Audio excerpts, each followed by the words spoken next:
Welcome in to DMW Sports. Of course, your guy DMac. We are here for Week 7 NFL Power Rankings. Happy to go through the teams here. We've had a little bit of shuffling, obviously. Some teams moving up, some teams moving down. Had a marquee matchup on Monday Night Football, obviously between the Lions and the Buccaneers that we'll get into a little bit here. Actually, we can start out there. Chiefs handle business. Raiders 31-0. They move up, more so a function of other teams, but they're number one. I do think that they're the best team in the National Football League. I know people will be like, "Oh, that's so boring." Yeah, well, Chiefs are great again. Who knew that was coming? Lions at home get bounce back from what they did against the Chiefs. There were able to get a really good victory against the Buccaneers. I was really impressed by their defense, more specifically in the way in which they were able to limit the Buccaneers' passing attack. That was the more impressive part of the game for me. Packers go on the road against the Cardinals. Have a little bit of a struggling game from that perspective. The offense was largely fine, but a little bit frustrating. They have some moments in which Jordan Love and that offense can convert on some third and long type of situations, but on the short stuff, they're frustrating from that perspective. The Packers, in my opinion, from a lot of people, are getting judged based on a dominant, obviously week one, them versus the Lions kind of scale. And ultimately, they've looked good and fine, but they haven't looked dominant from that perspective. But I think they've got that potential, and they just got to find that consistency as well. Rams go on the road to London and absolutely destroy the Jaguars. An impressive game from them without Puka Nacua. Shout out to them going to their bye week. Eagles offense, passing game specifically, got back to some simplistic aspects of being able to use Devontae Smith and A.J. Brown's obvious advantages versus that Viking secondary to mitigate some of the things that Brian Flores' defense can do. Even though their run game didn't go going, they were able to put up points, and I was impressed by that aspect of their attack. Colts, and I understand the Colts being a solid playoff teams compared to Super Bowl contenders. I completely get it.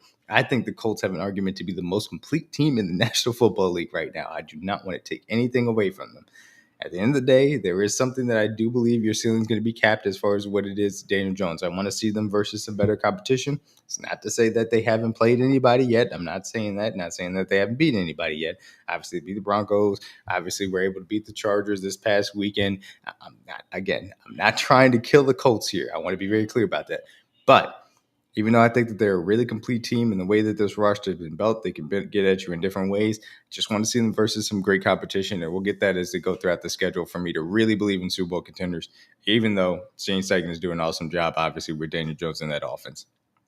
Seattle, impressive game, taking care of the Texans, in my opinion, who not a good team, a middle of the pack team, but a team that I think can present some problems. And the way in which their offense was able to operate against what is a great Texans defense, I was very impressed by. They deserve to be there. Buccaneers not knocked down too much from where they were in their previous solid playoff team spot. Bills staying on the bye week. Patriots dominating win against the Titans, kind of leave them exactly where they ultimately were, picking up obviously off their impressive win the week before. Fringe playoff teams, Niners, and their injuries, they just keep on trucking, man. I'm really impressed. I think I want to see them for a few more weeks keep up this level of play so that I can move them into that solid playoff team tier, just me personally. But they're only going to get healthier. Obviously, it seems like Brock Purdy's on the mend. They're seen to try and get Pearsall back. We'll see about Ayuk maybe a little bit down the line. Christian McCaffrey just continues to do great things. Even though Kittle didn't make a receiving impact, he was very important for their run game blocking wise, and you saw that immediately. So shout out to the Niners chugging along. Broncos, another really tough game versus Jets or versus the Giants, I should say, coming off of their tough game versus the Jets. And they ultimately win both of these. What was more concerning to me is the fact that they allowed the Giants offense to have the success it did. And yes, there was a fluke play in there, obviously, with the Theo Johnson touchdown. But man, I wanted to see a better defensive performance from that perspective. A little bit shaky, but we'll see. Their offense has continued to struggle a little bit up and down, even with the fourth quarter heroics. So again, fringe playoff team. Steelers on the road Thursday Night Football lose a game to the Bengals. Offense was good. Defense showed the holes that I think you've seen throughout the year kind of pop up from once in a while to where I leave them in the fringe playoff team tier from that perspective. Falcons, disappointing Monday, or I should say Sunday Night Football loss, obviously, to the 49ers, never really competed. They got to run this passing attack to Drake London, and some of the times in which they don't are very frustrating. Bears, a little bit of an uneven game in which they win at home against New Orleans. Wanted to see a little bit better from their pass attack, but the good thing about this is that after that bye week, they have found consistency in the run game that is going to open up things for their offense moving forward. Like I said, Jaguars got worked by the Rams. We'll see. Again, you're starting to see some cracks in the fact that they aren't that consistent on both sides of the ball, that some of this early success has been turnover luck driven. We'll see how that continues to move on as they come out of their bye week in 2 weeks' time.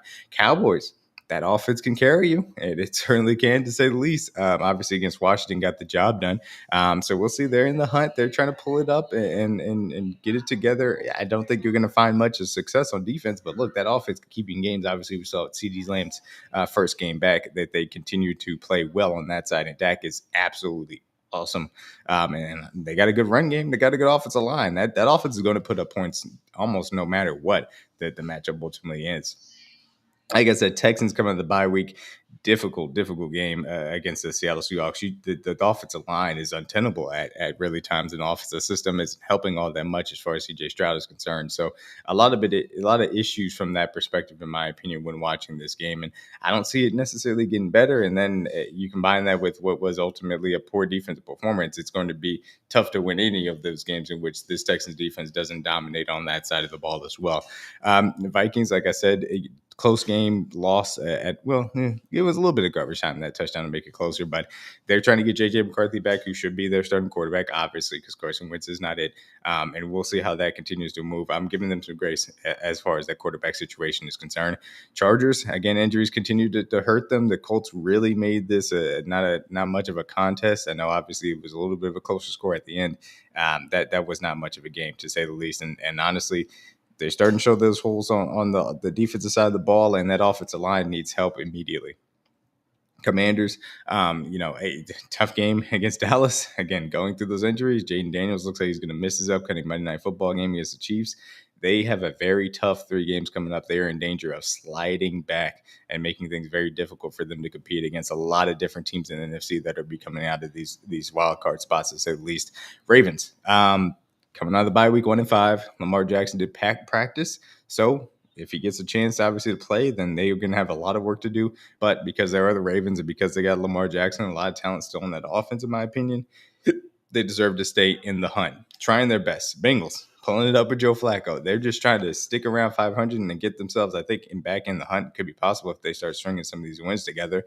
And if they can get to mid-December, which it sounds like as far as Joe Burrow's return date, and be somewhere in that wild card race and in the hunt, then hey, it may be a season that could be salvageable with the trade for Joe Flacco coming over to Cincinnati. We saw what Jamar Chase and T. Higgins are able to do if they get a quarterback that can throw it up to him, as Flacco was able to. Panthers, even though that defense is not going to be great. Panthers, I understand, like they just have a good winning record. I can't believe in them.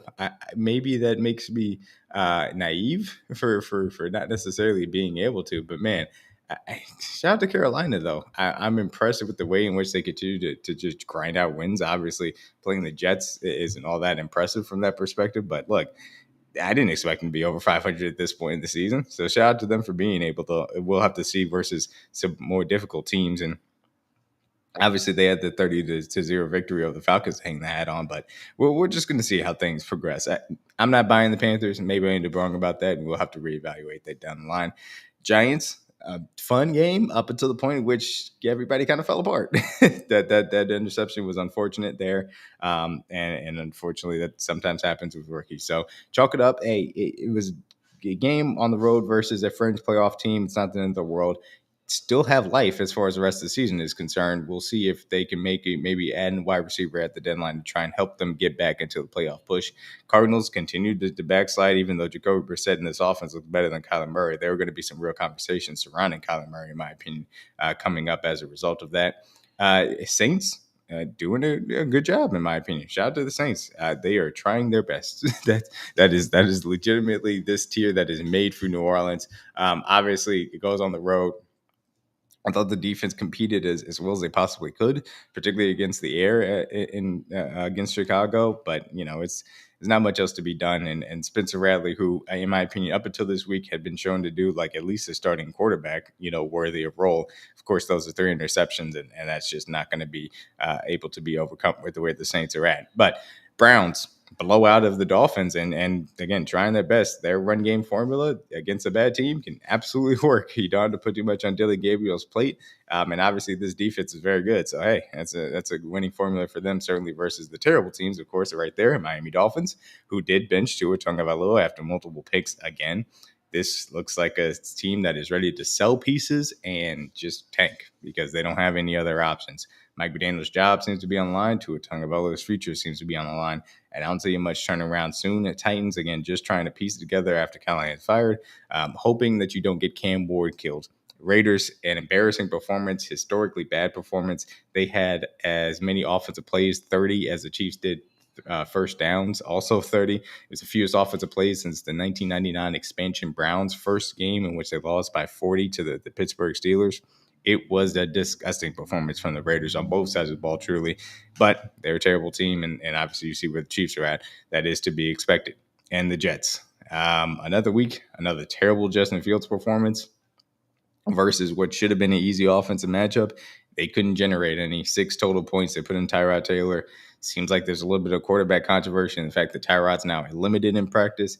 Aaron Glenn's out there trying to fend off the media the best they can. Woody Johnson's now chiming in as far as that is concerned. I wish you the best of luck because that is a media storm that is not going to be letting up anytime soon. And honestly, it may be tough to find wins for the Jets anytime soon from that perspective too. But so those are my week 7 power rankings going